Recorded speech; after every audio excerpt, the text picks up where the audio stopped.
ఎప్పుడు చూసినా మాదాపూర్ చందా నాయక్ సంబంధించి కనీస ఫెసిలిటీస్ లేవు, ఫుడ్ లో పురుగులు వస్తున్నాయి, సాంబార్ లో బొద్దింకలు వస్తున్నాయి, లక్షల లక్షల ఫీజులు వసూలు చేస్తూ ఇది ఫస్ట్ టైం కాదు, కంటిన్యూస్ గా రిపీటెడ్ గా రెసిడెన్స్ మాదాపూర్ కు సంబంధించిన క్యాంపస్ సంబంధించి ఇదే తంతు. అయితే ఆలోచించాల్సిన విషయం ఏంటి అంటే తప్పు ఎవరిది? రెసిడెన్స్ మాదాపూర్ వాళ్ళదా? కాదని నేనేమంటానంటే గత 1 year బ్యాక్ కూడా, అంటే రీసెంట్ గా ఒక 1 month బ్యాక్ ఈ ఇష్యూ పిల్లలు బయటకు రావడం, ధర్నా చేయడం ఇదంతా జరిగింది. అయితే 1 year బ్యాక్, 1.5 year బ్యాక్ కూడా రెసిడెన్స్ లో ఇలాంటి పరిస్థితి కొనసాగింది. అసలు రెసిడెన్స్ అనేది గుర్తుపెట్టుకోండి, కోటాకు సంబంధించిన ఒక ఐఐటి అంటే జేఈ నీట్ సంబంధించిన జూనియర్ కాలేజ్ సంబంధించిన. అయితే ఇప్పుడు రెసిడెన్స్ అనేది ఇక్కడ అంటే చాలా వరకు ఫ్రాంచైజ్ సిస్టమ్ అనేది నడుస్తుంది. ఓకే, ఇక్కడ క్లారిటీ ఏంటి అంటే రెసిడెన్స్ మాదాపూర్ అనేది ఫ్రాంచైజా, ఓన్ గా రెసిడెన్స్ నడిపిస్తుందా, అది మీరు తెలుసుకోండి. తర్వాత జనరల్ గా ఈ ఫ్రాంచైజ్ కాన్సెప్ట్ ఏంటి అంటే వాళ్ళ పేరును వాడుకున్నందుకు, వాళ్ళ పేరు వాళ్ళ కరికులం వాడుకున్నందుకు కొంత అమౌంట్ అనేది వాళ్ళు పే చేస్తారు. ఎవరు?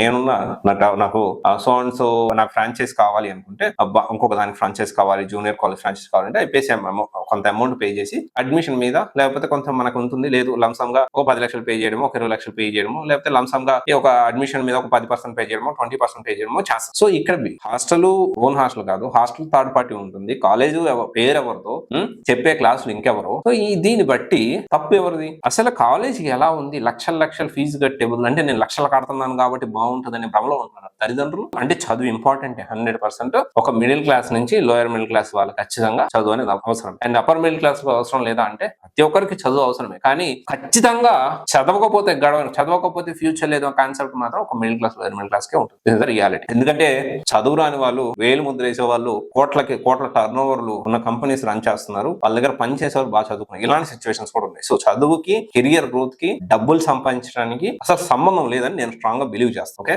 అయితే సరే ఇది కాసేపు పక్కన ఇక్కడ అతి అవసరం. దాంతో పాటు హెల్త్ కూడా ఇంపార్టెంటే కదా. ఎందుకు ఆలోచించట్లేదు మీరు? తల్లిదండ్రులు ఆలోచన చేయాలి. ఇంటర్ లో జాయిన్ చేయించాం, నేను సంవత్సరానికి 2 లక్షలు కట్టేశాను, ఆ 2 లక్షల కోసం నేను నానా కష్టాలు పడుతున్నా, ఒక పూట తిని ఒక పూట తినకుండా కనీసం పండగకి చొక్కా కూడా నేను కొనుక్కోవట్లేదు, సో నేను చాలా త్యాగాలు చేసేస్తున్నాను చాలా మంది ఫాదర్స్ అనుకుంటారు కదా. నిజంగా చెప్తా ఉన్నా, ప్రతి ఒక్క ఫాదర్, నేను కూడా ఫాదర్నే అండి, ఓకే, మీ అందరికి చెప్పేది నేను ఫాదర్నే, ఓకే, అయితే నాకు ఒక బాబు ఉన్నాడు. అయితే ఇక్కడ మనం అర్థం చేసుకోవాల్సిన విషయం ఏంటి అంటే, ఐ స్ట్రాంగ్లీ బిలీవ్ డబ్బులు సంపాదించడం ఎంత ఇంపార్టెంటో పిల్లలు ప్రయోజకులు కావడం కూడా అంతే ప్రయారిటీ, అంతే ఇంపార్టెంట్. అదొక ప్రాజెక్ట్. నేను డబ్బులు సంపాదించేస్తున్నాను. ఈ రోజు నువ్వు 1 లక్ష రూపాయలు సంపాదిస్తే 10 లక్షలు సంపాదించా ఉన్నాడు, నువ్వు 1 కోటి రూపాయలు సంపాదిస్తే 10 కోట్లు సంపాదించేవాడు ఉన్నాడు, 10 కోట్లు సంపాదిస్తే 100 కోట్లు సంపాదించేవాడు ఉన్నాడు. What makes you difference? ఇక్కడ ఎండేది నేను సంపాదించేశాను ఆహా ఓహో అనుకుంటే సరిపోదు. నువ్వు సంపాదించడం ఎంత ఇంపార్టెంట్, నీ పిల్లల ప్రయోజకులు కావడం కోసం నువ్వు ఎంత టైం ఇన్వెస్ట్ చేస్తున్నావు, ఎంత ఫోకస్డ్ గా వాళ్ళ మీద ఉన్నావు, that is also important, right? ఇది ఒకసారి ఆలోచన చేయండి. అండ్ నేనేమంటానంటే రెసిడెన్స్ మాదాపూర్ కూడా డబ్బులు తీసుకుంటున్నప్పుడు పిల్లల్ని జాగ్రత్తగా చూసుకోవాల్సిన అవసరం, రెస్పాన్సిబిలిటీ, బాధ్యత మీ మీద కూడా ఉందని మీరు మర్చిపోవద్దు. Thank you.